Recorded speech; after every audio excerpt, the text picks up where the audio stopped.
अर्धचालक से रिलेटेड कुछ इंपॉर्टेंट पॉइंट के बारे में जानकारी लेंगे। तो अर्धचालक किसे कहते हैं? सेमीकंडक्टर।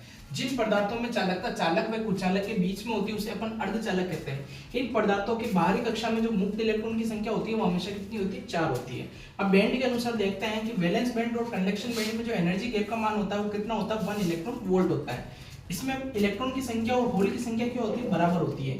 ये किस प्रकार के होते हैं? तो नेगेटिव टेम्परेचर कोफिशिएंट होता है। नेगेटिव टेम्परेचर कोफिशिएंट का मींस ये होता है कि यदि हम टेम्परेचर को बढ़ाएंगे तो इसका रेजिस्टेंस का मान घट जाएगा, जिससे इसकी कंडक्टिविटी का मान बढ़ जाएगा।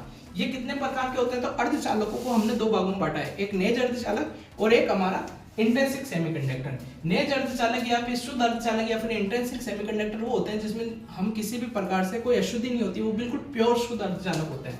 तो प्योर शुद्ध अर्धचालक होते हैं सिलिकॉन में जर्मेनियम। सिलिकॉन का परमाणु क्रमांक होता है 14, जर्मेनियम का होता है 32। अगर हम इसके एनर्जी गैप की बात करेंगे तो ये होता है 1.1 इलेक्ट्रॉन वोल्ट और जर्मेनियम का होता है 0.7 इलेक्ट्रॉन वोल्ट। और नी ब्रेकडाउन वोल्टेज की बात करेंगे तो सिलिकॉन का होता है 0.7 वोल्ट और जर्मेनियम का होता है 0.3 वोल्ट। अब हम बात करेंगे अशुद्ध अर्धचालक के बारे में। अशुद्ध अर्धचालक क्यों मिला, इसमें अशुद्धि क्यों मिलाते हैं? तो अशुद्धि इसलिए मिलाते हैं कि किसी भी सेमीकंडक्टर की चालकता को बढ़ाने के लिए हम उसमें अशुद्धि मिलाते हैं। अशुद्धि कितने प्रकार की होती है? 2 प्रकार। एक होती है पी टाइप, एक होती है एन टाइप। पी टाइप में हम कौन सी अशुद्धि मिलाते हैं? तो त्रिसंयोजी अशुद्धि मिलाते हैं। त्रिसंयोजी अशुद्धि मिलाते हैं, इसे बोलते हैं एक्सेप्टर, मतलब ये ग्रहण करने वाला होता है। इसमें मेजोरिटी में आपको पी से याद रखना पॉजिटिव। पॉजिटिव मींस होल ज्यादा होंगे और माइनॉरिटी यानी मतलब इसमें क्या होगी?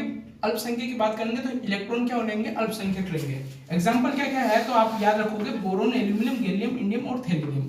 ठीक है, इसमें जो कंडक्शन बैंड और वैलेंस बैंड के बीच में जो एनर्जी गैप का मान होता है वो कितना होता है? 1.1 इलेक्ट्रॉन वोल्ट होता है। अब हम बात करेंगे एन टाइप के बारे में। एन टाइप ये होता है कि एन से आपको याद रखना है मेजोरिटी। मेजोरिटी मींस बहुसंख्यक। बहुसंख्यक का मतलब ये होता है कि एन का मतलब इलेक्ट्रॉन की संख्या ज्यादा होगी, माइनॉरिटी यानी होल की संख्या कम होगी। इसमें अशुद्धि कौन कौन सी होती है? फास्फोरस, आर्सेनिक, एंटीमनी और विस्म। इसमें भी जो एनर्जी गैप का मान होता है वो कितना होता है? 1.1 इलेक्ट्रॉन वोल्ट होता है। अगर शॉर्ट्स पसंद आया तो शॉर्ट्स को करना लाइक।